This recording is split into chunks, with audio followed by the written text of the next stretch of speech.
નમસ્કાર દર્શક મિત્રો, હું છું રૂપલ વણેચિયા. સંપૂર્ણ ન્યૂઝમાં આપનું સ્વાગત છે. બનાસકાંઠા એલસીબી પાલનપુર દ્વારા હડાદ પોલીસ સ્ટેશન વિસ્તારમાંથી ભારતીય બનાવટના વિદેશી દારૂનો મોટો જથ્થો ઝડપી પાડવામાં આવ્યો છે.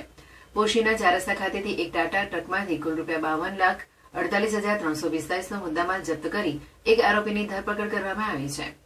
એલસીબી સ્ટાફના માણસો હડાદ પોલીસ સ્ટેશન વિસ્તારમાં પેટ્રોલિંગ કરી રહ્યા હતા. તે દરમિયાન તેમને બાતમી મળી હતી કે હડાદ ગામની સીમમાં આવેલા પોશીના 4 રસ્તા પાસેથી દારૂનો જથ્થો પસાર થવાનો છે.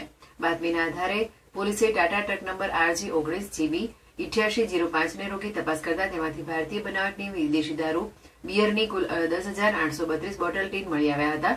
આ દારૂની કિંમત ₹42,38,345 આંકવામાં આવી છે.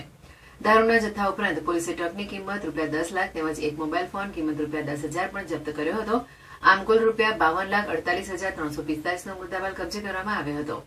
આરોપી હિન્દુરામ ગોવર્ધનરામ ભોપાલારામ ખટાણા દેવાસી ઉંમર વર્ષ 30, ધંધો ડ્રાઇવિંગ, રહેઠાણા મણિયારી થારા જેતપુર, તાલુકો સુમેરપુર, જિલ્લો પાલી, રાજસ્થાન વાળાને પકડી પાડવામાં આવ્યો હતો. પકડાયેલા આરોપી ટ્રક માલિક, દારૂ ભરાવનાર, મંગાવનાર અને પાયલોટિંગ કરનાર તમામ વિરુદ્ધ હડાદ પોલીસ સ્ટેશનમાં કાયદેસરની કાર્યવાહી હાથ ધરવામાં આવી છે.